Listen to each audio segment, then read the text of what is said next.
Hello and I welcome you all on keystone classes. तो परसों हमारी लास्ट क्लास जो अपलोड हुई थी उसमें हमने शुरू के 11 क्वेश्चन ये कंप्लीट कर लिए थे, 11 क्वेश्चन तक कंप्लीट कर लिए थे। क्लास नंबर 9 थी जहाँ तक, ठीक है। और हम कर क्या रहे थे, हम 12 तारीख की शिफ्ट 1 कर रहे थे वार्डर की, और इसका फर्स्ट पार्ट हमने कंप्लीट कर लिया था। तो सेकंड पार्ट में हम बाकी के बचे हुए 30 क्वेश्चन जो है, 29 क्वेश्चन जो है वो कंप्लीट कर लेंगे, और हमारी जो शिफ्ट 1 है ये हमारी कंप्लीट हो जाएगी। 11 क्वेश्चन तक हमने कंप्लीट कर लिया था क्लास 9 में। क्लास 10 में हम 30 क्वेश्चन करने वाले हैं। क्वेश्चन पढ़ लेते हैं। क्वेश्चन नंबर 12 ही आपका गलत है, ठीक है।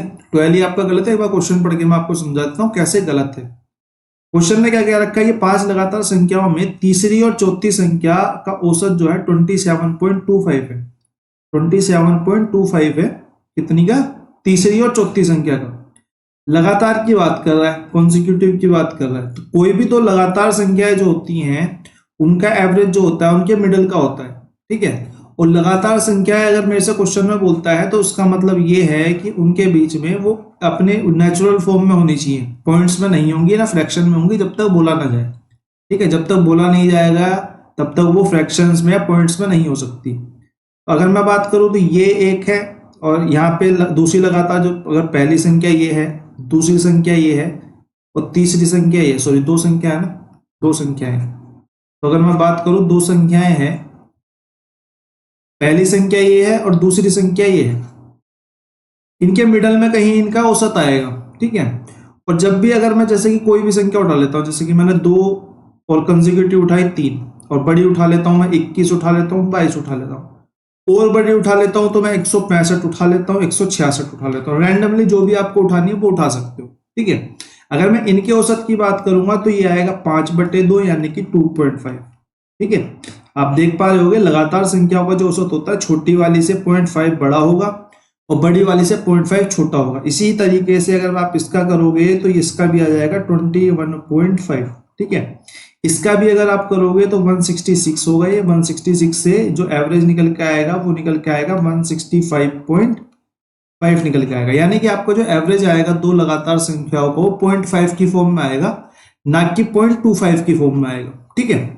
या तो आप इसे 27.5 बोल दो तब ये क्वेश्चन ठीक हो सकता है, वरना ये नहीं हो सकता, ठीक है। तो 5 संख्याओं का जो औसत है वो आपका, अगर मैं 27.5 से लगाता हूं तो इसकी पिछली संख्या कितनी हो जाएगी 27, अगली संख्या कितनी हो जाएगी 28, उससे अगली संख्या कितनी हो जाएगी मेरी 5 संख्या है ना, तो 2 आगे होंगी 2 पीछे होंगी। तीसरी, सॉरी ये तीसरी संख्या होगा, ये चौथी संख्या होगा, तो यहाँ पे कितना आ जाएगा 28, 29, पांचवी संख्या हो जाएगी तीसरी। यहाँ पे दूसरी कितनी हो जाएगी 26, और पहली कितनी हो जाएगी 25, ठीक है। अगर अब मैं इनके एवरेज की बात करूं तो इनका एवरेज कितना आएगा, अब संख्याएं मेरी बन गई 25, 26, 27, 28, 29। जब मैं ले रहा हूं 27.5 ना कि 27.25। अब इनका एवरेज जो होगा इनके मिडल की संख्या होगी, क्योंकि 5 संख्या है, 2 आगे छोड़ देंगे 2 पीछे छोड़ देंगे, लगातार है तो एवरेज मेरा 27 हो गया। तो टोटल कितना हो जाएगा मेरा, टोटल हो जाएगा 27। कितनी संख्या है 5 संख्या है, 27 मल्टीप्लाई में 5 यानी कि 135 जो है हमारा यहाँ पे राइट आंसर हो जाएगा। 27.25 से कोई आंसर नहीं निकल के आने वाला है, तो क्वेश्चन एक्चुअल में गलत ही है पूरी तरीके से, इसमें कोई आंसर निकलेगा ही नहीं, इसका गलत ही है, ठीक है। क्वेश्चन नंबर 12 के बाद क्वेश्चन नंबर 13 पे चलते हैं। 6 to 8xy 3, 7 और 11 से विभाजित होने वाली 5 अंकों की बड़ी संख्या, सबसे बड़ी संख्या है। तो मेरे से 4x माइनस में 3y की वैल्यू पूछ रहा है। भाई मेरे को एक बात बताओ, मेरे को 3 का, 7 का और 11 का रूल तो पता है, लेकिन क्या मैं उस रूल को निकालूंगा? क्या मुझे उस रूल को निकालने की जरूरत है? क्या मुझे उस रूल को निकालने की जरूरत है? तो ये बताओ।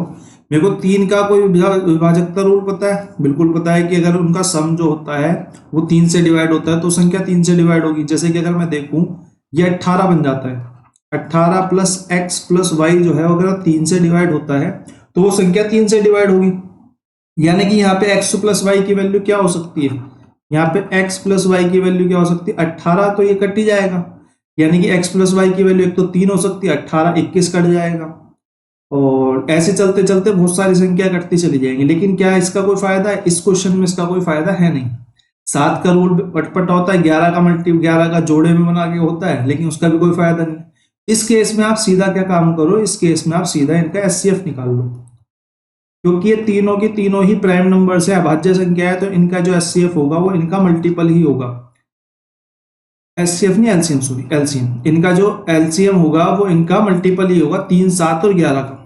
3, 7, 11 का मल्टीपल 11, 7, 77, तिया 7, 21, 7, 21, यानी कि 231 हो जाएगा। 231। अब इस वाली संख्या को इससे काट लो। आप बोलोगे कि 6, 2, 8 सबसे बड़ी बोली है, तो मैं यहाँ पे डबल 9 लिख लेता हूँ। सबसे छोटी लिख की बोली होती तो मैं एक्स वाई की जगह पे 00 डाल देता। 2, 3, 1 से डिवाइड कर देते हैं। 2, 3, 6 ज्यादा हो जाएगा, 2 दूनी 4। 2, 3, 1 से आएगा 2, 6, 4 और यहाँ पे आ जाएगा 6, यहाँ पे आ जाएगा 12 से 6 और यहाँ पे आ जाएगा 1, 1, 6, 6, 9 हो जाएगा। फिर कट कर लेंगे तो 2, 5 दूनी 10, 6 दूनी 12, 7 दूनी 14 और 7 तिया 21, 7 दूनी 14, 140 और 7 तिया 21 यानी कि 210। 140 और 210 कितने हो गए? 1610। 1610 हाँ कट जाएगा, कोई दिक्कत नहीं है। 7, 7 तिया 21 का 1, 2 हासिल, 7 दूनी 14 और 2 16। कितना बच गया? 2। ये हो गया 5, 0 बच जाएगी, बाकी एक और 9 उतर जाएगा। तो दुने पे चली जाएगी माननी, दुने पे चली जाएगी। यार एक काम करो, क्योंकि मेरे से सबसे बड़ी बोली है तो मैं से थोड़ी ज्यादा चला लेता हूँ। 233, 231 मल्टीप्लाई में 3 हो जाएगा 3, 9 और 3 दूनी 6। यानी कि अगर मैं 693 में से 529 घटा दूं तो कितना आएगा? 4, 8, 6 और 5 0। यानी कि अगर मैं 64 इसमें जोड़ देता हूं, 64 अगर इसमें जोड़ देता हूं तो ये संख्या कट जाएगी। लेकिन मेरे को 64 जोड़ना थोड़ी ना है, मैंने थोड़ा सा गड़बड़ कर दिया, इसे छोटा ही लिखना था। सॉरी, इसे दुने पे चलाते हैं, दुने पे चलाते हैं ना कि तिये पे चलाते हैं। दुनी पे चलाएंगे तो 2, 6 और 4 आएगा, 7, 12 का 6, यहाँ 0 बच जाएगी। अगर मैं इसमें से 67 घटा दूं तो मेरा राइट आंसर आ जाएगा। इसमें से 67 घटा दूं, मैं इसमें से 67 घटा दूं, 6, 7, 6, 2, 8, 99 माइनस में 67 कितना आ गया हमारा? ये आ गया हमारा 2 और ये आ गया हमारा 3, ये हमारा आ गया 8, ये हमारा 6, 2, 8, 3, 2 जो है वो हमारा क्या हो जाएगा? ये संख्या जो है हमारी इन तीनों से कट जाएगी। लेकिन मेरे से ये तो नहीं पूछा, मेरे को तो एक्स और वाई की वैल्यू निकालनी पड़ेगी। तो इस पोजीशन पे क्या था? एक्स था, इस पोजीशन पे क्या था? वाई था। तो मैं इसकी वैल्यू निकाल देता हूँ। 4x माइनस में 3y is equal to 4 multiply 3 minus में 3 मल्टीप्लाई में 2। 4 तिया 12, 3 दूनी 6 यानी कि 6 हमारा जो है यहाँ पे राइट आंसर हो जाएगा ऑप्शन नंबर 2। ठीक है। क्वेश्चन नंबर 13 के बाद क्वेश्चन नंबर 14 पे चलते हैं। क्वेश्चन नंबर 14 क्या कह रहा है? 248 सेंटीमीटर क्यूब आयतन वाले एक ठोस घन का मेरे को यहाँ पे आयतन दे दिया ऑलरेडी। 2 सेंटीमीटर किनारे वाले कितने ठोस घनों में विभाजित किया गया है कि बनने वाले छोटे घनों की संख्या बताओ। मेरे से नंबर्स पूछे कि कितने छोटे घन जो है वो बन पाएंगे। मैंने बोला बड़े वाले का तो मेरे को आयतन दिया हुआ है, यानी कि मेरे को वॉल्यूम दिया हुआ है। वॉल्यूम ऑफ बिगर वन मेरे को दिया हुआ है। अब मैं वॉल्यूम ऑफ स्मॉलर वन अगर निकाल पाऊं तो मल्टीप्लाई में अगर मैं n नंबर्स कर देता हूं तो ये दोनों आपस में बराबर हो जाएंगे। मेरे को बड़े वाले की वॉल्यूम दी हुई है कितनी? 248। छोटे वाले की वॉल्यूम की बात करूं, अगर किनारा 2 सेंटीमीटर का है तो 2 मल्टीप्लाई 2 मल्टीप्लाई 2। जो घन होता है हमारा क्यूब होता है, इसका वॉल्यूम क्या होता है? वॉल्यूम ऑफ क्यूब कितना होता है हमारा? ये हमारा होता है साइड की क्यूब। हमने साइड की क्यूब कर दी। मल्टीप्लाई में n यानी कि जितने नंबर्स होंगे, काट लेते हैं। 2 2 4 2 8, 8 दूनी 16, 8 तिया 24 और 8 एकम 8, यानी कि n की वैल्यू कितनी आ गई? 31 आ गई। सिंपली आपको उठा के एक दूसरे के सामने रखना था। क्वेश्चन नंबर 14 के बाद क्वेश्चन नंबर 15 पे चलते हैं। क्वेश्चन नंबर 15 में दिया हुआ है x अनुपात में y बराबर में 1 अनुपात में 3। तो यहाँ पे सिर्फ आपको x की और y की वैल्यू पुट करनी है, आपका आंसर जो है वो निकल के आ जाएगा। तो ये आपका क्वेश्चन जो है वो आपका होमवर्क में हो गया। क्वेश्चन नंबर 15 के बाद क्वेश्चन नंबर 16 पे चलते हैं। A money lender charge 40 rupees as simple interest on a sum 600 for 4 months. What is the rate of interest per annum? मेरे से बोला है कि 4 महीने में 40 रुपए लेता है। तो मैं बोलूँ अगर 4 महीने में 40 लेता है तो 12 में कितने लेगा? 3 गुने लेगा, यानी कि 120 रुपए लेगा। भाई 4×3 12 और 4×3 12 मैंने मल्टीप्लाई 3 कर दिया। 12 महीने क्यों? क्योंकि मेरे से एनुअली पूछा हुआ है। ठीक है, मैंने निकाल लिया कि एक साल में वो 120 रुपये ब्याज लेगा। भाई 120 रुपये ब्याज लेगा। अब आपको P into R into T वाला फॉर्मूला तो रट जाना चाहिए था अभी तक। P into R into T upon में 100 इज इक्वल टू इंटरेस्ट के। मैं सीधा क्या करता हूँ, मैं अपना इसको इसमें मल्टीप्लाई कर देता हूँ, जिससे कि मेरे को लिखने की ज्यादा दिक्कत ना आए। मैंने बोला इंटरेस्ट 120 है, मैं पूरा लिख के दिखा देता हूँ एक बार फिर। 600 मेरा प्रिंसिपल है, रेट मेरे को नहीं पता, टाइम मेरे को पता है, एक साल की बात हो रही है, और मल्टीप्लाई डिवाइडेड बाई 100। इससे 2 जीरो से 2 जीरो काट देंगे, 6 से ये 6 दूनी कट जाएगा, तो आर कितनी आ जाएगी हमारी? आर आ जाएगी हमारी 20% पर एनम, यानी कि ऑप्शन नंबर 2 हमारा जो है यहाँ पे करेक्ट आंसर हो जाएगा। क्वेश्चन नंबर 17 एक बार आप पढ़ लीजिए, फिर मैं कराता हूँ। ये क्वेश्चन भी कई बार हो चुका है, मार्क प्राइस और सेलिंग प्राइस के ऊपर।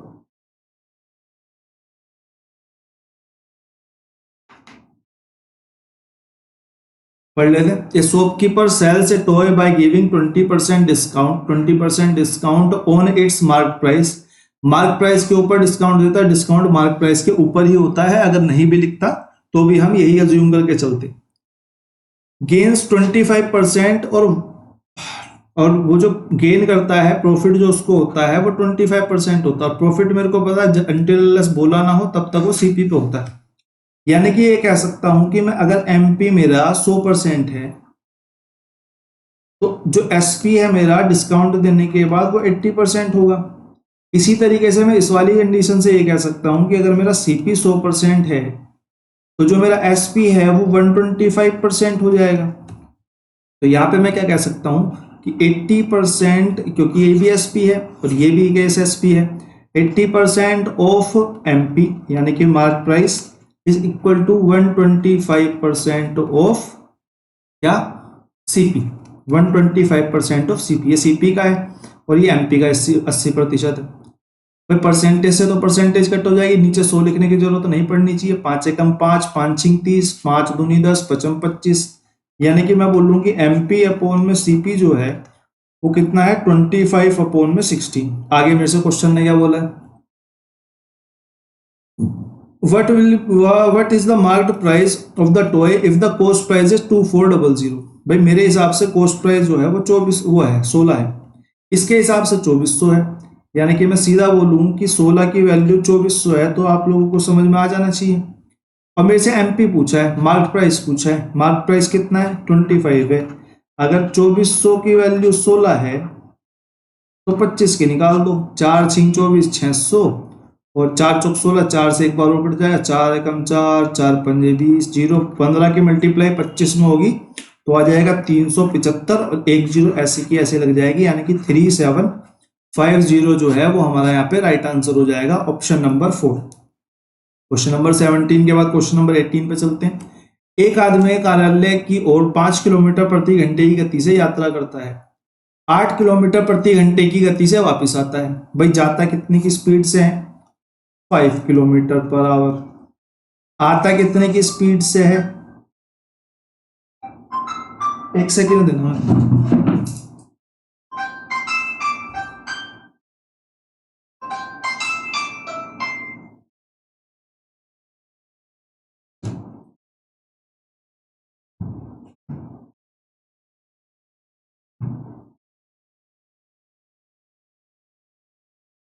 हाँ भाई, हेलो, हाँ भाई, सब बढ़िया भाई। मैं थोड़ा सा फंसा हुआ था भाई, बताओ। मैं थोड़ा सा बाहर था जी, बताओ। हाँ थोड़ा सा, हाँ आधा आधा घंटा।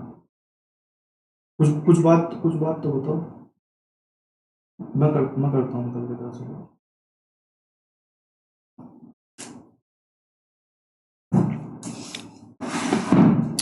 ठीक है, 5 किलोमीटर प्रति घंटा की स्पीड से जा रहा है, और फिर उसने कहा 8 किलोमीटर प्रति घंटा की स्पीड से वापस आ रहा है, 8 किलोमीटर पर आवर। अगर उसे ऑफिस जाने और वापस आने में 16 घंटे लगते हैं, अगर उसे ऑफिस जाने और आने में 16 घंटे लगते हैं, तो ऑफिस से घर की दूरी बताइए।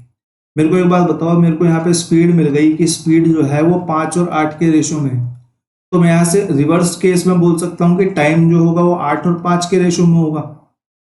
अगर टाइम जो है वो 8 और 5 के रेशो में है तो मैं ये कह सकता हूं कि टोटल टाइम जो लग रहा है मेरे हिसाब से, टोटल टाइम जो लग रहा है मेरे हिसाब से वो लग रहा है 13।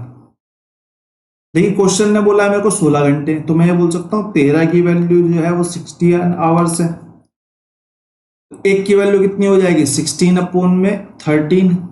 ठीक है, एक की वैल्यू कितनी हो जाएगी 16 अपॉन में 13। अगर एक की वैल्यू 16 अपॉन में 13 हो गई, एक सेकंड मेरे को दीजिए, हाँ एक की वैल्यू 16 अपॉन में 13 हो गई तो मैं किसी भी केस से टाइम निकाल लेता हूँ।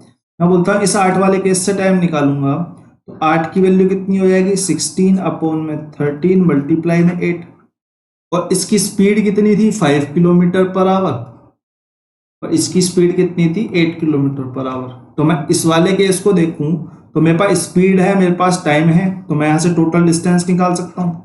टोटल डिस्टेंस आराम से निकाल सकता हूं। टोटल डिस्टेंस मेरा क्या हो जाएगा, स्पीड कितनी है मेरी 5 किलोमीटर पर आवर। टाइम कितना लग रहा है मेरे को, टाइम मेरे को लग रहा है 16 बटे में 13 मल्टीप्लाई में 8, 8 पंजे 40, 16 चौका 64, यानी कि 640 डिवाइडेड बाई 13। 13 पंजे 65 होते हैं तो 13 चौक पे मान ली जाएगी, 13 चौक पे मान ली जाएगी, 50 पूरे नहीं होंगे, लेकिन 65 होते 10 ही कम है, तो ये लगभग लगभग 8-9 के आसपास रहेगी। तो मैंने देखा तो 49 यही वाला ऑप्शन दे रहा है मेरे को। 35 नहीं हो सकता, 50 से ऊपर नहीं हो सकता, बिल्कुल 40 नहीं होगा, क्योंकि मेरा तो 13 पंजे 65 होता है, सिर्फ 10 ही तो कम रह रहा है। तो मेरा जो आंसर है मेरे को देखते ही पता चल जाएगा कि ऑप्शन नंबर 4 होगा। अगर मैं नहीं चाहता हूं तो मैं यहां से कैलकुलेशन को ड्रॉप करके सीधा आंसर लगा के आगे बढ़ सकता हूं। क्वेश्चन नंबर 18 के बाद क्वेश्चन नंबर 19 पे चलते हैं। क्वेश्चन नंबर 19 कह रहा है कि 90 सेंटीमीटर लंबाई वाली डोरी के एक टुकड़े को टुकड़ों में काटा जाता है। 90 सेंटीमीटर लंबाई की एक डोरी का टुकड़ा है, उसको टुकड़ों में काटा गया जिनकी लंबाई 3:7 है।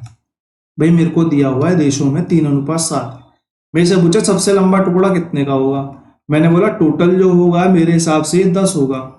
इसी 10 की जो वैल्यू है मेरे को क्वेश्चन ने दी है कि 90 मीटर है, 19 सेंटीमीटर है, और मेरे को क्या बोला लंबा सबसे बड़ा टुकड़ा कितने का होगा, यानी कि 7 की वैल्यू मेरे से पूछी है। तो 7 की कितनी हो जाएगी 90 बटे में 10 मल्टीप्लाई में 7, 9 सत्ते 63 सेंटीमीटर जो है वो हमारा यहाँ पे राइट आंसर हो जाएगा, ऑप्शन नंबर 3। क्वेश्चन नंबर 19 के बाद क्वेश्चन नंबर 20 पे चलते हैं। नीचे दिया गया पाई चार्ट 5 अलग अलग कारखानों A B C D E के उत्पादन का वितरण दर्शाता है। इन सभी 5 कारखानों का कुल उत्पादन 1000 इकाई है। टोटल उत्पादन जो है 1000 इकाई है। जब तक मेरे को जरूरत नहीं पड़ती है मैं बोलता हूं कि जो 100% है, क्योंकि परसेंट में पाई चार्ट है, इसका जो वैल्यू है वो 1000 इकाई है। जब तक जरूरत नहीं पड़ेगी मैं इसको नहीं छेड़ूंगा, जब तक ये परसेंटेज से सोल्व हो सकता है। किसी विशेष कारखाने का उत्पादन उन सभी कारखानों के कुल उत्पादन के प्रतिशत के रूप में दर्शाया गया। ठीक है, यहाँ पे हमारी खत्म हुई। कंपनी डी तथा सी का उत्पादन को एक साथ दर्शाने वाले क्षेत्र का केंद्रीय कोण बताओ। यानी कि मेरे से ये कह रहा है कि जो 100% है इसको अगर मैं 360 डिग्री बोल दूं, क्योंकि सर्कल पूरे का 360 डिग्री बनाता है, मेरे से बोल रहा है कि कौन सा मेरे को एंगल पता करना है, डी और सी के कुल उत्पादन का। डी और सी का कुल उत्पादन जो है मैं आपको इस वाले कलर से बता दूं, ये वाले की बात कर रहा है कि इस वाले का एंगल बताओ मेरे को। मैंने बोला 100% पूरा 360 होता है, और यहाँ पे डी और सी को अगर मैं देखूं कुल मिला के तो ये 33% है। 33% है, यानी कि 100% की मेरे को वैल्यू दी है, 33% की निकालनी है। तो 360 अपॉन में 100 मल्टीप्लाई में 33, परसेंट से परसेंट कट हो जाएगा, उसकी तो कोई दिक्कत है नहीं, बताने की जरूरत नहीं होनी चाहिए मेरे हिसाब से। और 6 दूनी 12, 36 मल्टीप्लाई में 3 हो गया, 3 3 9, 6 दूनी 12, 6 18, यानी कि 108 मल्टीप्लाई में 11 डिवाइडेड बाई 10, और ये हो गया 8811, यानी कि 118.8 डिग्री जो है वो हमारा यहाँ पे राइट आंसर हो जाएगा। क्या आपको इसकी जरूरत पड़ी? इसकी कोई जरूरत नहीं है। ठीक है, सबका उत्पादन निकालोगे, वो निकालोगे, ये निकालोगे, उसका कोई फायदा है नहीं। ठीक है, टाइम वेस्ट होता है पाई वाले क्वेश्चंस में, चार्ट वाले क्वेश्चंस में, या फिर इनमें, क्योंकि हम इनरिलेवेंट चीजें निकालने लग जाते हैं उसमें। ऑप्शन नंबर 4 हमारा यहाँ पे राइट आंसर हो गया। नेक्स्ट पार्ट देख लेते हैं जो हमारा है क्या, अर्थमेटिक न्यूमेरिकल एबिलिटी 2। ठीक है, इसका पहला क्वेश्चन देख लेते हैं। पहला क्वेश्चन आप पढ़ लीजिए एक बार, क्योंकि पहला है। पढ़ना तो बनता है।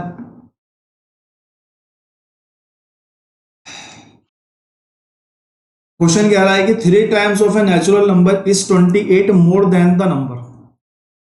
एक नंबर का 3 गुना 3 टाइम्स उस नंबर से 28 ज्यादा है। मैंने बोला अगर नंबर वो 1 है तो उसका 3 गुना ज्यादा 3 हो जाएगा। एक्स एक्स मानने की जरूरत है नहीं भाई। नंबर का 1 गुना 1, नंबर का 3 गुना 3। उसने बोला ये जो है ये जो है ये इससे कितना ज्यादा है, 28 ज्यादा है। मैंने बोला मेरे हिसाब से तो 2 ज्यादा है, यानी कि 2 की वैल्यू जो 28 है। तो मेरे से पूछा है देन द नंबर इज, यानी कि इस एक की वैल्यू पूछ रहा है। एक की निकाल देते हैं, 28 अपॉन में 2 मल्टीप्लाई में 1, 2 से इसको काटेंगे तो 14 जो है वो हमारा राइट आंसर आ जाएगा, ऑप्शन नंबर 4। ठीक है, ऑप्शन नंबर 4 जो है हमारा राइट आंसर आ गया। क्वेश्चन नंबर 2 की तरफ को चलते हैं। 4 सेंटीमीटर त्रिज्या वाले शीशे के एक अर्धगोले को 50 सेंटीमीटर ऊंचाई वाले एक लंबवृत्तीय शंकु में ढाला जाता है। डाला जाता की जगह ये होना चाहिए ढाला जाता है। ठीक है, ये हिंदी की एरर है इनकी डीएसएसबी वालों की, ये हमेशा ढाला को डाला कर देते हैं, पता नहीं क्यों। अगर मैं बात करूं 4 सेंटीमीटर त्रिज्या वाले शीशे के एक अर्धगोले को 50 सेंटीमीटर ऊंचाई वाले एक लंबवृत्तीय शंकु में डाला जाता है, तो मेरे को 2 चीजें पता होनी चाहिए। एक तो ये ढाला या डाला जो भी होता है, मतलब ढाला होता है वैसे तो, इसका मतलब होता है कि हम वॉल्यूम को इंटरचेंज कर रहे हैं। वॉल्यूम को इंटरचेंज कर रहे हैं यानी कि वॉल्यूम ऑफ सेमीस्फेयर को हम बोल रहे हैं कि वॉल्यूम ऑफ सेमीस्फेयर और लंबवृत्तीय शंकु यानी कि वॉल्यूम ऑफ कोन जो है वो इक्वल होंगी। मेरे को वॉल्यूम ऑफ हेमिस्फेयर पता होनी चाहिए। वॉल्यूम ऑफ हेमिस्फेयर होती है 2/3 पाई आर की क्यूब, यानी कि स्फेयर का आधा। और वॉल्यूम ऑफ कोन होती है हमारी, ये होती है हमारी 1/3 पाई आर स्क्वायर एच। मेरे को इस केस में आर दी हुई है, मेरे को शीशे वाले केस में, अर्धगोले के केस में आर दी हुई है। क्या मेरे को यहाँ पे आर पूछी है, मेरे को आर पूछी है और एच दी है, यानी कि मेरे को लंबवृत्तीय शंकु की हाइट दी है और मेरे से आर पूछी है। बस मैं वैल्यू डाल देता हूँ। मेरे को 2 चीजें तो यहाँ पे कटती हुई सीधी सीधी दिखाई दे गई। मैंने बोला आर की क्यूब बचेगा, यहाँ पे 2 बचेगा और आर की क्यूब में डाल देता हूँ। 4 मल्टीप्लाई 4 इज इक्वल टू पाई और 3 कट गया तो आर स्क्वायर बचा। आर स्क्वायर तो मेरे पास कुछ भी नहीं है। हाइट मेरे पास 50 है। मैंने बोला कट तो ठीक ठाक रहे नहीं है, एक बार और देख लेते हैं। 2 से इसको काटूंगा तो 25 आएगा। यहाँ पे क्या आ जाएगा, R square is equal to 4 multiply 4 upon में 25 है। ठीक है, अगर मैंने ये देखा और मैंने बोला भैया इस पर अंडर रूट चढ़ेगा तो ये हो जाएगा आर अंडर रूट में 4 मल्टीप्लाई 4 अपॉन में 25। मुझे पता है यहाँ 25 से तो 5 आ जाएगा, यहाँ पे हर 4 से 1 2 बार आएगा, यानी कि 2 दूनी 4 दूनी 8 बार आ जाएगा। अब मेरे को पॉइंट्स में पूछा तो मैं पॉइंट्स में निकाल देता हूँ, कितना आ जाएगा 1.6 सेंटीमीटर जो है वो हमारी आर निकल के आ जाएगी। ऑप्शन नंबर 4 हमारा यहाँ पे करेक्ट आंसर हो जाएगा। क्वेश्चन नंबर 2 के बाद क्वेश्चन नंबर 3 की तरफ चलते हैं। क्वेश्चन नंबर 3 क्या कह रहा है, एक छात्र के 12 पेपरों का औसत 40 है। पहले 6 का औसत मेरे को 42 दिया हुआ है, अंतिम 7 का औसत मेरे को 35 दिया हुआ है। भाई पहले 6 का दिया हुआ है यानी कि 1 to 6 दिया हुआ है। अंतिम 7 की बात कर रहा है तो मेरे को एक बात बताओ, ये छठे को 2 बार गिन रहा होगा।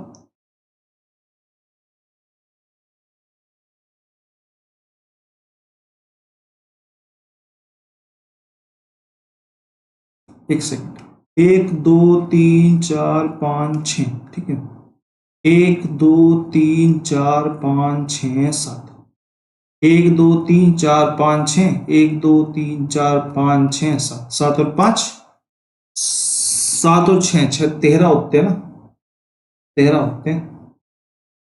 यहाँ पे मिक्स क्या हो रहा होगा, छठा, सातवां, आठवां, नौवां, 10वां, 11वां, 12वां। ये 7वां पेपर नहीं होना चाहिए, छठा पेपर होना चाहिए कायदे से।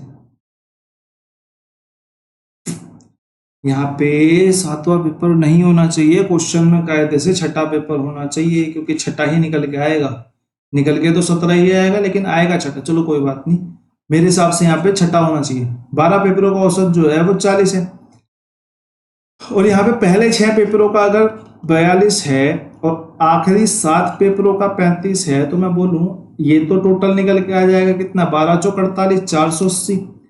मैंने बोला अगर 6 का इतना है तो इनका टोटल कितना आ जाएगा, 6 दूनी 12 का 2, एक हासिल, 6 चौक 24 और एक 25, 252।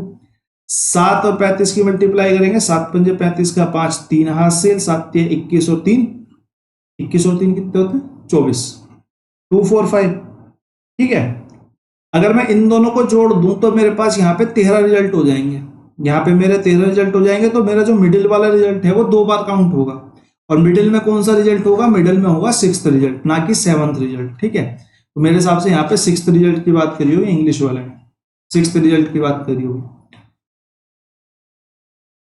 हाँ 6th की बात करेगा, 7th कैसे आ जाएगा। ठीक है, तो अगर मैं इन दोनों को जोड़ दूं तो इन दोनों को जोड़ के मेरा आएगा 5 और 2 7, 5 और 2 7, 5 और 4 9, और 2 और 2 4। अब ये जो है वो 13 रिजल्ट क्या हुआ है टोटल। मैं इसमें से 12 रिजल्ट का जो टोटल है 480 को अगर घटा दूं तो मेरे पास जो एक बीच का मिडल का 2 बार काउंट हुआ है वो आ जाएगा। वो कितना हो जाएगा हमारा, 17 आ जाएगा, जो कि राइट आंसर हो जाएगा ऑप्शन नंबर 2। मेरे हिसाब से 7वां पेपर नहीं है, 6ठे पेपर की बात कर रहे हैं। ठीक है, क्वेश्चन नंबर 3 के बाद क्वेश्चन नंबर 4 की तरफ को चलते हैं। मेरे को बोला बुद्ध जी अपनी यात्रा के पहले 4 घंटे 82 किलोमीटर प्रति घंटा की गति से, शेष दूरी 38 किलोमीटर प्रति घंटा की गति से 6 घंटे में ट्रेवल करता है। यानी कि अगर मैं यहां से देखूं तो टोटल डिस्टेंस की बात करूं तो 4 मल्टीप्लाई बाई 82 हो जाएगा। यहां से बात करूं तो 38 मल्टीप्लाई 6 हो जाएगा। टोटल डिस्टेंस निकल के आ जाएगा, और औसत गति के लिए उसको डिवाइड कर देंगे टाइम के साथ। तो मेरे हिसाब से ये जो क्वेश्चन है बड़ा सिंपल सा है, इसको आप होमवर्क में रख लो। ठीक है, ऑप्शन आपको दिया ही हुआ है 55.6। क्वेश्चन नंबर 5 के ऊपर चलते हैं। दो सकारात्मक संख्याओं का अनुपात 8:3 है। यदि बड़ी संख्या में 5 जोड़ा जाए, छोटी संख्या में 2 घटाया जाए, तो बड़ी संख्या छोटी संख्या से 3 गुनी हो जाती है। बड़ी संख्या छोटी संख्या से 3 गुनी हो जाती है, यानी कि ये बोल रहा है कि इनका रेशो जो है वो 3 और 1 का हो जाता है। मैंने बोला दो संख्याएं हैं 8 और 3, क्या हो रहा है, पहली में बड़ी वाली में क्या कर रहा है, एक्स मान लेते हैं इसको। यहाँ पे 5 प्लस कर रहा है, कुछ ज्यादा कोई रोल है नहीं एक्स का, तो एक्स से डरने की कोई जरूरत है नहीं, इसमें थोड़ा सा मानना पड़ेगा वरना वो मिक्स हो जाएंगे। और यहाँ पे क्या हो रहा है, यहाँ 2 घटा रहे हैं। अब जो अनुपात है वो 3:1 हो रहा है, निकाल लेते हैं भाई। 8x प्लस में 5 अपोन में 3x माइनस में 2। मैं रेशो को इस फॉर्म में लिख सकता हूं, बटे की फॉर्म में, बराबर में 3/1। क्रॉस मल्टीप्लीकेशन करेंगे तो क्या मिलेगा हमको मिलेगा 8x प्लस में 5 is equal to 9x minus में 6। माइनस का 6 इधर आ जाएगा, 8x उधर चला जाएगा, यानी कि x की वैल्यू कितनी आ जाएगी, x की वैल्यू हमारी आ जाएगी 11। x की वैल्यू अगर 11 आ गई तो मेरे से संख्याएं पूछी हुई हैं, तो 8x की वैल्यू कितनी हो जाएगी, 8 मल्टीप्लाई 11 यानी कि 88। और छोटी संख्या की वैल्यू कितनी हो जाएगी, 3 मल्टीप्लाई में x यानी कि 11 बराबर में 33, यानी कि 88। 33 जो है वो हमारा यहाँ पे करेक्ट आंसर हो जाएगा ऑप्शन नंबर 2। क्वेश्चन नंबर 5 के बाद क्वेश्चन नंबर 6 पे चलते हैं। क्वेश्चन नंबर 6 कह रहा है कि 320 मीटर लंबी एक ट्रेन एक पेड़ को 20 सेकंड में पार कर देती है। एक पेड़ को, खंबे को किसी को भी पार करेगा जिसकी अपनी कोई लंबाई नहीं है, तो ट्रेन अपनी ही दूरी को ट्रेवल कर रही है, अपनी ही दूरी को ट्रेवल कर रही है। आगे क्वेश्चन कहता है कि और विपरीत दिशा से यात्रा कर रही समान लंबाई की दूसरी ट्रेन को 32 सेकंड में पार करती है। दूसरी ट्रेन की गति बताओ। भाई मेरे को एक बात बताओ, पहले केस में क्या हुआ, ट्रेन ने अपने आप को पार करा, ये खंबा था, यहां से ट्रेन आई और यहां से ट्रेन पार हो गई, यानी कि अपनी जो 320 मीटर की दूरी को था उसने उठा के पेड़ के दूसरी तरफ रख दिया, यानी कि 20 सेकंड में उसने कितना ट्रेवल करा, 20 सेकंड में उसने 320 मीटर ट्रेवल करा। अगर मैं बोलूं 1 सेकंड में कितना ट्रेवल करेगी, 1 सेकंड में कितना ट्रेवल करेगी, 2 से 20 से डिवाइड कर देंगे तो 16 मीटर जो है वो ट्रेवल करेगी।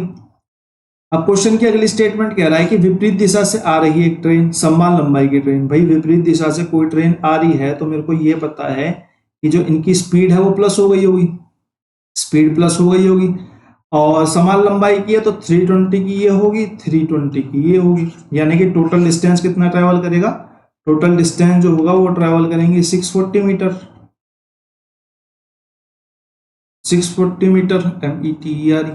ठीक है, 640 मीटर। और अगर मैं बात करूं स्पीड कितनी हो जाएगी, स्पीड हो जाएगी हमारा टोटल डिस्टेंस अपोन में टाइम, कितना दिया हुआ है हमें 32 सेकेंड, 32 से डिवाइड कर देंगे तो यह आ जाएगा 20 मीटर पर सेकेंड। सिंगल ये वाली जो ट्रेन थी वो 16 मीटर चल रही थी, क्योंकि विपरीत दिशा में जाने के बाद x प्लस में y जो है वो स्पीड रही होगी, तो मैं ये कह सकता हूं कि भैया इसकी अगर 16 है तो y ये बराबर में 20 के हैं, तो y कितना आ जाएगा भाई, ये 20 मीटर है टोटल, और उसमें से 16 पहले वाली है तो 16 उधर चला जाएगा, y कितना आ जाएगा 4 मीटर पर सेकेंड जो है वो हमारा राइट आंसर हो जाएगा ऑप्शन नंबर 1। क्वेश्चन नंबर 6 के बाद क्वेश्चन नंबर 7 पे चलते हैं। सिंपल सा क्वेश्चन है, 1 मिनट के अंदर जवाब दो, 1 मिनट आप लोगों के पास।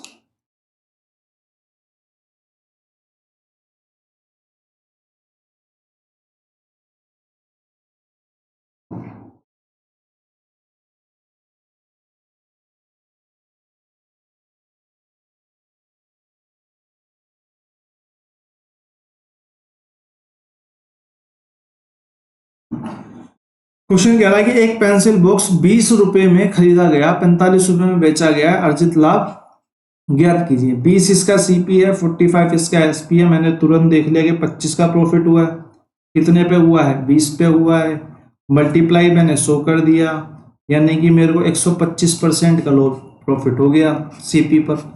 ऑप्शन नंबर 1 हमारा यहाँ पे करेक्ट आंसर हो गया। क्वेश्चन नंबर 7 के बाद क्वेश्चन नंबर 8 पे चलते हैं। सिंपल सा लाइन ग्राफ का क्वेश्चन है। मेरे को पूछा है कि दिया हुआ है निम्नलिखित लाइन ग्राफ 2005 से 2011 की अवधि के दौरान किसी कंपनी द्वारा आयात की मात्रा और उस कंपनी द्वारा निर्यात की मात्रा का अनुपात दर्शाता है। ये क्वेश्चन पहले भी एक जगह आया था, तो मैंने आपको बताया था कि जैसे कि इस तरीके से पॉइंट में दिया हुआ है, मैं इससे आइडेंटिफाई करता हूँ कि अगर मेरे को ऐसे बोला है कि 155 आयात और निर्यात का अनुपात है, तो इसका मतलब ये है कि अगर मैं इस पॉइंट को हटाऊंगा और 0 0 लिखूंगा, 5 या 15, 5 एकम 5 और 5 दूनी 10, यानी कि 31/20 जो है वो हमारा आयात निर्यात का रेशो होगा। पहले क्या है, पहले आयात है तो ये आयात होगा और ये निर्यात होगा। ठीक है, पॉइंट्स में भी ऐसे करके डीएसएस भी पूछ रहा है आजकल, इन जनरल एग्जाम्स में नहीं आता है, डीएसएस भी में आ रहा है सर। तो क्वेश्चन ने पूछा कि 2006 में कंपनी का आयात जो है वो 400 करोड़ था, तो निर्यात बताओ। भाई मेरे को 2006 दिखाई दिया, यहाँ पे 1.25 दिया है, मैंने इसको ही फ्रैक्शन में चेंज कर लिया, पॉइंट को हटाया, 2 जीरो लगाई, 25 पंजे 125, 25 चौका 100। मेरे को यहाँ पे क्या दिया हुआ है, मेरे को आयात दिया हुआ है। ऊपर वाला मैंने बोला आयात होगा, नीचे वाला निर्यात होगा। अगर ऊपर वाले की वैल्यू मेरे को 400 दी है, यानी कि 5 की वैल्यू 400, तो 4 की वैल्यू कितनी हो जाएगी, 400/5 मल्टीप्लाई 4, 5 दूनी 10, 4 चौक 16 दूनी 32, यानी कि 320 करोड़ रुपए की इसकी निर्यात हो जाएगा। ऑप्शन नंबर 2 जो है वो हमारा यहाँ पे करेक्ट आंसर हो जाएगा। क्वेश्चन नंबर 9 के पास चलते हैं। क्वेश्चन नंबर 9 कह रहा है Mohan has borrow 4000 rupees at the rate of 6% simple interest, what is the amount does he need to pay after 3 years। Simple सा P into R T, P into R into T वाला question है। सिर्फ आपको interest निकाल के उसे वापस से प्रिंसिपल के अंदर जोड़ देना है, बस इतना सिंपल सा क्वेश्चन है। क्वेश्चन नंबर 9 आपके लिए होमवर्क हो गया। क्वेश्चन नंबर 10 देख लेते हैं। थोड़ा सा अच्छा क्वेश्चन है, इतना भी अच्छा है नहीं है कि हो ही ना पाए। ठीक है, 4 अंकों की संख्या में, 4 अंकों की एक संख्या है, मेरे को नहीं पता क्या अंक है उसके, मैं इसको 1 2 3 4 ही लिख लेता हूं। ठीक है, 1 2 3 और ये 4। ठीक है, मेरे से पहली स्टेटमेंट में कहा पहला अंक दूसरे अंक का 1/3 है। पहला अंक दूसरे अंक का 1/3 है, तो मैं सीधा बोल सकता हूं दूसरे की वैल्यू 3 और पहले की वैल्यू 1। दूसरे की वैल्यू 3, पहले की वैल्यू 1 आपके दिमाग में तुरंत के लिए खो जाना चाहिए, ये लिखने की जरूरत नहीं पड़नी चाहिए। ठीक है, जैसे कि तीसरा अंक पहले और दूसरे अंक का योग है, पहले और दूसरे अंक का योग है, यानी कि 3 + 1 यानी कि 4 बोल रहा है, तीसरा अंक 4 हो गया। जबकि अंतिम अंक पहले अंक का 3 गुना है। अंतिम अंक जो है ये वाला पहले अंक का 3 गुना है, यानी कि 1 का 3 गुना, यानी कि 3 हो गया। अब मेरे को चारों जो अंक हैं इनका अनुपात निकल के आ गया मेरे पास। ठीक है, मैंने कुछ नहीं करा, मैंने बराबर इसलिए नहीं करा है क्योंकि मैंने तुलना ही ऐसे करी है कि भाई पहला अंक दूसरे का 1/3, तीसरा अंक दोनों का योग, मैंने तो अनुपात को जोड़ के यहाँ पे लिख दिया। अगले वाले केस में पहले का 3 गुना है तो 1 का ही 3 गुना होगा, तो अनुपात यही आएगा निकल के। पहला दूसरा तीसरा चौथे का अनुपात जो निकल के आ गया वो 1 3 4 3 आ गया। मेरे से पूछा निम्नलिखित में कौन सी संख्या हो सकती है। कौन सी संख्या हो सकती है? पहली संख्या और दूसरी संख्या के बीच में 1:3 का अनुपात होना चाहिए। दिख रहा है? नहीं हो रहा है। यहाँ पे है, बिल्कुल सही बात है, मैं ऑप्शन नहीं देख रहा अभी दूसरे वाला। यहाँ पे फिर उसने बोला कि तीसरी संख्या 4 होनी चाहिए, बिल्कुल 4 है। लेकिन चौथी संख्या तो पहली के बराबर दूसरी के बराबर होनी चाहिए, क्योंकि 3 और 3 का ही अनुपात है। यहाँ पे तो 5 है, यहाँ पे 3 है, ये गलत हो गया। पहली संख्या का 3 गुना दूसरी संख्या पे होना चाहिए, और दूसरी संख्या और चौथी संख्या सेम होनी चाहिए, ये भी गलत हो गया। यहाँ पे ये भी गलत हो गया कि इन दोनों का योग यानी कि यहाँ पे 8 होना चाहिए था। इस केस में देख लेते हैं, पहली दूसरी संख्या पहली की 3 गुनी है, 2 तिया 6। यहाँ पे दोनों का योग होना चाहिए, 6 और 2 8 है, बिल्कुल सही बात है। और यहाँ पे जो है दूसरी और चौथी संख्या जो है वो बराबर होनी चाहिए, ये भी सही बात है। ऑप्शन नंबर 2 जो है वो हमारा यहाँ पे करेक्ट आंसर हो गया। ठीक है, क्वेश्चन नंबर 10 के बाद क्वेश्चन नंबर 11 के बाद चलते हैं। 11 कह रहा है कि अमरिंदर को परीक्षा में 94% अंक प्राप्त हुए, यदि उसे 470 अंक मिले हो तो अधिकतम अंक ज्ञात करो। बहुत सिंपल सा क्वेश्चन है, होमवर्क में हो गया आपके। ठीक है, क्वेश्चन नंबर 12 पे चलते हैं। क्वेश्चन नंबर 12 कह रहा है निम्नलिखित तालिका का अध्ययन करें और प्रश्नों का उत्तर दें। सभी स्कूलों में टेनिस खेलने वाले छात्रों की कुल संख्या, टेनिस खेलने वाले कुल छात्र, और सभी स्कूलों की बात कर रहा है, यहाँ भी सभी की बात कर रहा है। बास्केटबॉल खेलने वालों की कुल संख्या के बीच में अंतर बताना है, तो हमें टेनिस और बास्केटबॉल दोनों निकालना पड़ेगा। मैंने यहाँ टेनिस को टोटल करना स्टार्ट करा, 0 5 और 5 10 की 0 1 हासिल, 7 और 1 8, 7 दूनी 14 और 1 15, 15 और 5 20 और 3 23, 23 और 9 कितने होते हैं हमारे?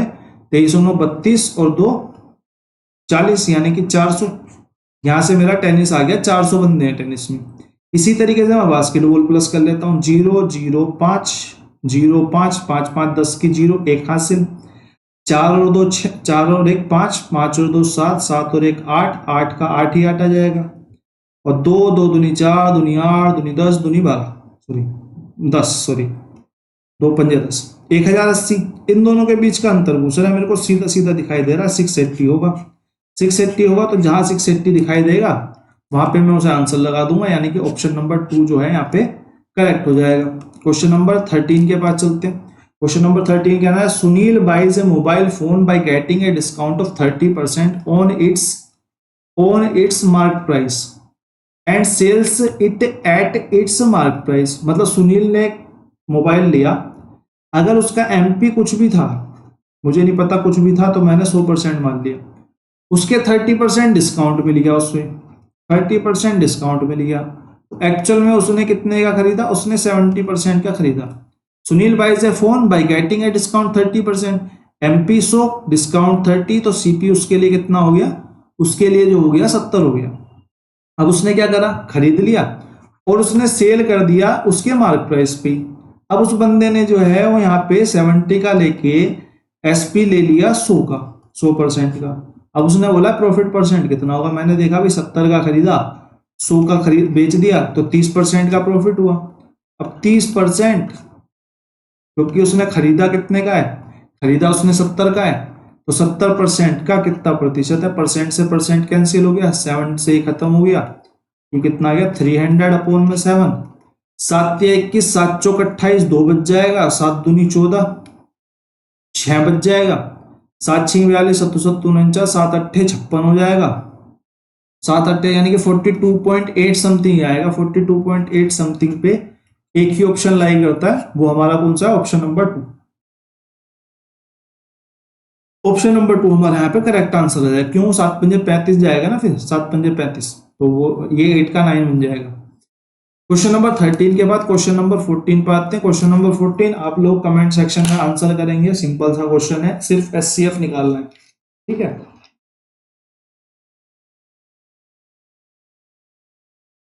देखो मैं जो एक तरीका करता हूँ, जो एचसीएफ में करता हूँ, और जो आप मल्टीप्लीकेशन करके ऐसे 260 के टुकड़े करोगे, फिर उसको लिखोगे, फिर वहां पे वो करोगे, तो उससे और इसमें कितना फर्क आ जाएगा आप खुद करके देखो। कि मैं बोलता हूं कि 260 और 520 का मेरे को एचसीएफ निकालना, तो मैं सिर्फ इनका सिर्फ पहले अंतर देख लेता हूं। या तो संख्या जो एचसीएफ होगी वो तो या तो ये होगी या इसका कोई मल्टीपल होगी। मैंने देखा कि 260 से 260 कट रहा है एक बार, एक बार में, और ये 2 बार में कट हुआ है।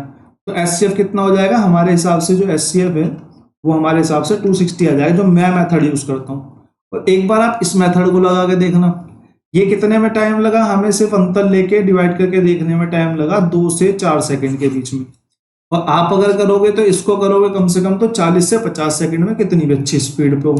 ठीक है, इस वाले मेथड पे आप कितनी भी अच्छी स्पीड पे हो, आप इससे ज्यादा ही टाइम ले पाओगे, कम नहीं ले पाओगे। तो इसलिए थोड़े से मेथड में सुधार करो, लेकिन उतने ही सुधार करो जितने की दिमाग में आने लायक हो। ठीक है, हमें अंतर लेना है एचसीएफ के लिए, या तो अंतर होगा या इसका कोई मल्टीपल होगा, बस इतनी सिंपल सी बात है। क्वेश्चन नंबर 15 पे चलते हैं। क्वेश्चन नंबर 15 कह रहा है कि नवनीता ने काव्या को एक 3% वार्षिक चक्रवृद्धि ब्याज पर से 3 वर्षों के लिए 8200 रुपये उधार दिए। 8200 उधार दिए, 3 वर्षों के लिए दिए, चक्रवृद्धि पर दिए, और 3% की रेट है। ये सारी चीजें मेरे को पता है, ये सारी चीजें मेरे को पता है। ठीक है, कोई दिक्कत नहीं। और फिर उसने कहा कि 3 वर्षों बाद नवनीता को मिलने वाली राशि लगभग कितनी होगी। देखो ये क्वेश्चन ना बड़ा अजीब सा है, इसमें ना बहुत ज्यादा अंतर बन रहा है थोड़ी सी परसेंटेज चेंज के हिसाब से। अब मैंने आपको 2 फॉर्मूले पढ़ाए हैं, मैंने आपको 2-3 तरीके कराए हैं, लेकिन इस वाले केस में ना थोड़ा सा बेसिक से जाना ही ठीक है। पता नहीं क्यों, मतलब मेरे को बहुत टाइम बाद ऐसा कोई क्वेश्चन मिला जिसमें मैं बोल रहा हूँ कि मुझे बेसिक से जाना ही ठीक है। मैंने आपको 2 तरीके बताए, A+B और प्लस माइनस में A × B/100। मैंने आपको सेक्शन असिस्टेंट ग्रेड 3 के टाइम पे एक फॉर्मूला करवाया था, मेरे को याद है कि 2A² अगर 2 साल का ब्याज हो तो 2 ईयर का अगर चक्रवृद्धि ब्याज बोला है तो इससे निकाल लो, और 3 ईयर का बोला है तो इससे निकाल लो। A की क्यूब। यहाँ पे सिर्फ 2 लेनी है, 2 नंबर्स लेने हैं, बाकी सबको हासिल चढ़ाया जाना है। ये 3 साल का बोला था मैंने। और एक आपका तरीका जो मैंने बोला अल्टीमेटली वही यूज करना है, अगर कुछ भी समझ में नहीं आ रहा है तो वो आपका होता है कि मैं अगर 3% को देखूं, 3% का मतलब है कि 100 पे 3 का ब्याज मिल रहा है, 100 पे 3 का ब्याज मिल रहा, 3 बार मिल रहा, तो मैं इसको ऐसे लिख लूंगा 100 103, 100 103 और 100 103। बस अब इनकी मल्टीप्लीकेशन करनी है, वो हमारा जो है आंसर आ जाएगा। अब इस वाले केस में ये तरीके जो हैं ये थोड़े से फेल होते हैं, ज्यादा फेल भी नहीं कहूंगा मैं, थोड़े से फेल कहूंगा। जैसे कि अगर मैं बोलूं अगर मैं इस वाले फॉर्मूले में डाल के निकालता हूं, फॉर्मूले से डाल के निकालता हूं, मैं आपको बताता हूं देखो कैसे।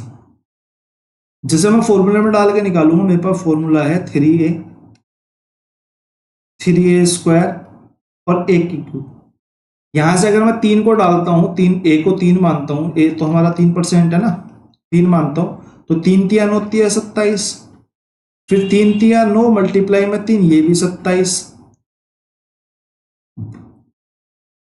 ये भी हमारा 27, तो ये 27 आ गया, हासिल कुछ गया नहीं है, तो 3 तिया 9 यानी कि 9.2227, सॉरी 9.2727 जो है हमारा यहाँ पे ब्याज बन के आ जाएगा।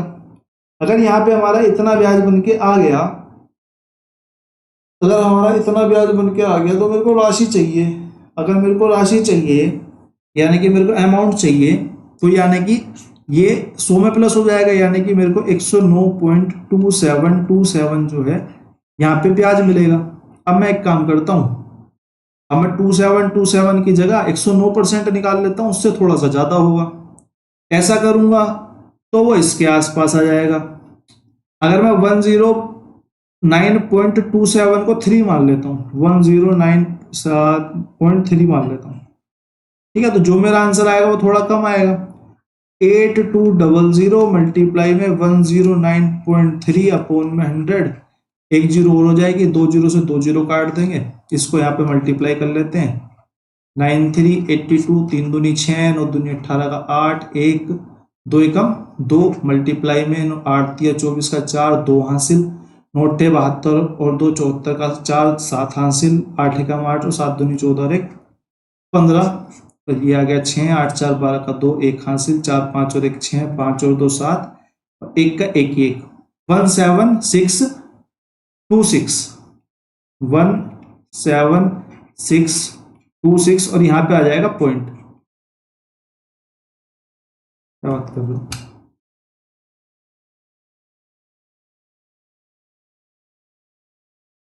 कुछ उल्टा सीधा मल्टीप्लाई कर देगा हमने, कुछ उल्टा सीधा मल्टीप्लाई करा है। एक सेकेंड दोबारा से करना पड़ेगा। मैं भी सोचू इतना कैसा है, इसको भी बता देते हैं। तो 2 से तो ठीक ही है मल्टीप्लाई, 3 दूनी 6, 9 दूनी 18, 1 और 2 एकम 2, ठीक है। 3 दूनी 6, 9 अट्ठे 72 का 2, 7 हासिल। 7 दूनी 14 और 1 15 का 5, 1 हासिल। 8 एकम 8 और 1 9, ये यहाँ आएगा है ना।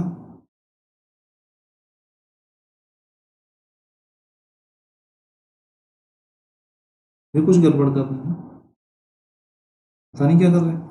8 तिया 24, अरे यार 8 तिया 24 होता है, पहले इनिशियल में ही गड़बड़ कर रहे हैं। 8 तिया 24 का 4, 2 हासिल। 9 अट्ठे 72 और 2 74 का 4 लगा 7 हासिल। 8 0 0, 7 का 7 ही 7, 8 का 8 ही 8, 8 7 डबल 4 आएगा, ठीक है। 6 4 10 की 0, 1 हासिल। 8 4 12 और 1 13 का 3, 1 हासिल। 7 8 और 1 9, 8 और 1 10, 10930 आ जाएगा, 10930 आ जाएगा, ठीक है। क्योंकि हमने थोड़ा सा बढ़ा के लिखा था तो इससे थोड़ा सा कम आएगा आंसर, इससे थोड़ा सा कम हमारा आंसर आएगा। ये मल्टीप्लीकेशन में गड़बड़ हो रही है बार बार। 1093 मल्टीप्लाई में 82, एक सेकंड रुक जाओ, पता नहीं क्या हुआ आज, तो 2 दिन से तबीयत खराब थी ना, इस चक्कर में हो रहा है। 1093 मल्टीप्लाई में 82, 89626 आएगा ये, 89626। मैंने सॉरी, मेरे यहाँ मल्टीप्लाई में बहुत ज़्यादा गड़बड़ हो रही है, पता नहीं कैसे। ये आएगा 89626, ये आएगा 89626, तो पॉइंट यहाँ लग जाएगा, तो हमारा कितना आ जाएगा 89626, यानी कि इससे थोड़ा सा कम हमारा जो है वो आंसर होगा। इससे थोड़ा सा कम क्या दिखाई दे रहा है मेरे को, 8960, तो ये हमारा जो है राइट आंसर हो जाएगा, ठीक है। क्वेश्चन नंबर 15 के बाद क्वेश्चन नंबर 16 पे चलते हैं। क्वेश्चन नंबर 16 कह रहा है कि कौशल एक कार्य को 45/2 दिनों में पूरा करता है, वह कार्य का कितना भाग 4 दिनों में कर लेगा। मैंने बोला कि टोटल वर्क जो है वो 45 डेज में 45/2 डेज में कंप्लीट कर लेता है, तो मैं बोलूंगा ये जो एक दिन में काम कर रहा होगा 2/45 कर रहा होगा, तभी तो डेज मल्टीप्लाई में वर्क, तो टोटल काम पूरा कर पाएगा एक दिन में, ठीक है। अगर ये काम एक दिन में 2/45 यानी कि डेज का उल्टा करता है, तो 4 दिन में कितना कर लेगा, 2/45 मल्टीप्लाई बाई 4, 8/45 जो है वो हमारा यहाँ पे राइट आंसर हो जाएगा। ऑप्शन नंबर 1 जो है यहाँ पे करेक्ट आंसर हो जाएगा। क्वेश्चन नंबर 16 के बाद क्वेश्चन नंबर 17 के पास चलते हैं। क्वेश्चन नंबर 17 क्या कह रहा है, एक आयत की त्रिज्या 4.28 सेंटीमीटर है, उसकी तिर्यक ऊंचाई यानी कि एल की बात कर रहा है 10 सेंटीमीटर है। शंकु का वक्र पृष्ठीय क्षेत्रफल ज्ञात कीजिए। वक्र पृष्ठीय क्षेत्रफल आते ही मेरे को पता होना चाहिए, शंकु का वक्र पृष्ठीय क्षेत्रफल पाई आर एल होता है। वैल्यूज डालते चलते हैं। पाई की वैल्यू 22/7 यहाँ बोली भी है, वैसे भी हम 22/7 ही डालेंगे जब तक मेरे को 3.14 ना बोलो। 22/7 मल्टीप्लाई में आर कितनी है 4.28 मल्टीप्लाई बाई 10, यहां से इसको काटूंगा तो 2 जीरो आएंगे, 1 जीरो ये खत्म, तो 7 6 42, कटेगा तो है ही नहीं है, कटेगा तो ये है ही नहीं, तो जी कोई बात नहीं, कटेगा नहीं तो मैं थोड़ा सा अप्रोक्स में निकाल लेता हूँ ना। 7 6 42, 7 एकम 7, 61 पॉइंट समथिंग आएगा। 7 एकम 7, 7 एकम 7, 7 ऐसे कुछ चलेगा, 61 पॉइंट समथिंग आएगा। तो मैं इसे सीधा बोल देता हूँ 122 मल्टीप्लाई में 11 अपॉन में 10, 61। यहाँ से मैंने इसको टुकड़े में कर लिए, 11 और 2 के 2 की मल्टीप्लाई इसमें कर दी, तो ये आ गया हमारा 2 2 4 3 और 1 1342 अपॉन में 10, यानी कि मेरा आंसर कितना आएगा 134.2, क्योंकि मैंने यहां से थोड़ा सा कम करा था पॉइंट का, यानी कि इससे थोड़ा सा ज्यादा जो है मेरा आंसर आएगा। तो 134.2 से थोड़ा सा ज्यादा कौन सा आंसर है, ये तो बहुत ज्यादा है, ये कम है, ये कम है, तो हमारा राइट आंसर कितना आ जाएगा 134.5, क्योंकि हमारा 2 आ रहा था तो इससे ये 0.3 ज्यादा है बस। ठीक है, इतना तो चलता भी, एडजस्टेबल भी है। क्वेश्चन नंबर 17 के बाद क्वेश्चन नंबर 18 पे चलते हैं। 3 उम्मीदवार प्रीति, रंजित, चंदू एक चुनाव लड़ रहे हैं। क्रमशः 2000, 1910 और 2590 वोट प्राप्त होते हैं। ठीक है, प्रीति को कुल मतों का कितना प्रतिशत प्राप्त हुआ? सिंपल सा क्वेश्चन है, यहां से आप टोटल निकाल लोगे और इतने मत मिले हैं 2000 अपॉन में टोटल मल्टीप्लाई में 100 आपका जो है यहाँ पे राइट आंसर आ जाएगा। और इसमें मैं होमवर्क लिख देता हूँ। क्वेश्चन नंबर 18 के बाद क्वेश्चन नंबर 19 पे चलते हैं। यदि एक घनाभ की लंबाई और ऊंचाई क्रम से 16 और 12 है और आयतन 3072 है। घनाभ का आयतन मेरे को पता होना चाहिए कि ये L into B into H, यानी कि लंबाई इंटू चौड़ाई इंटू ऊंचाई होता है। मेरे को लंबाई और ऊंचाई दी हुई है तो मेरे पास चौड़ाई नहीं है, यही उसने पूछी होगी। इसकी चौड़ाई ज्ञात कीजिए, बस सिंपल सा है। L मल्टीप्लाई में बी, सॉरी कैलकुलेट कर रहा हूं मैं, यहाँ पे मैं लेंथ और ब्रेथ का जो लेंथ और हाइट का जो है वो डाल देता हूँ। लेंथ मल्टीप्लाई में हाइट, लेंथ मल्टीप्लाई में हाइट मल्टीप्लाई में ब्रेथ इज इक्वल टू 3072 काट लेता हूँ। किससे काट लेते हैं? 16 से काट लेते हैं। 16 4 से काट लेते हैं। 4 7 28, 2 4 6 24 और 4 8 32। फिर 4 से काट लेते हैं। 4 1 4 4 8 32, 4 9 36, 4 दूनी 8। 12 से काट लेते हैं। 12 पर कम 12, 12 पंजे 60, 12 6 72, यानी कि ब्रेथ कितनी आ गई? ब्रेथ मेरी आ गई 16 सेंटीमीटर जो है वो हमारा राइट आंसर हो गया ऑप्शन नंबर 3। ठीक है, ऑप्शन नंबर 3 हमारा यहाँ पे करेक्ट आंसर हो गया। क्वेश्चन नंबर 19 के बाद क्वेश्चन नंबर 20, आज की क्लास का लास्ट क्वेश्चन। 30 क्वेश्चन आपके आज निपट गए। दो संख्याओं का अनुपात 6 और 11 का है, उनके बीच का अंतर 200 है। मैंने बोला 6 11 का अनुपात है तो मेरे हिसाब से तो इस हिसाब से अंतर जो है वो 5 होना चाहिए। इसके हिसाब से अंतर जो है वो 280 है। दोनों संख्याओं में से छोटी पूछी हुई है, यानी कि 6 की वैल्यू पूछ रहा है।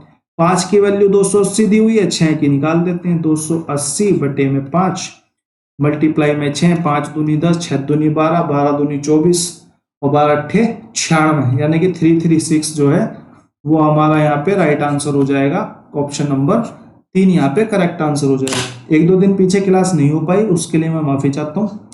ठीक है, बाकी आप लोगों की क्लास रेगुलर है, जब तक मैं कोशिश कर सकता हूँ मैं रेगुलर ही रखता हूँ। ठीक है, धन्यवाद।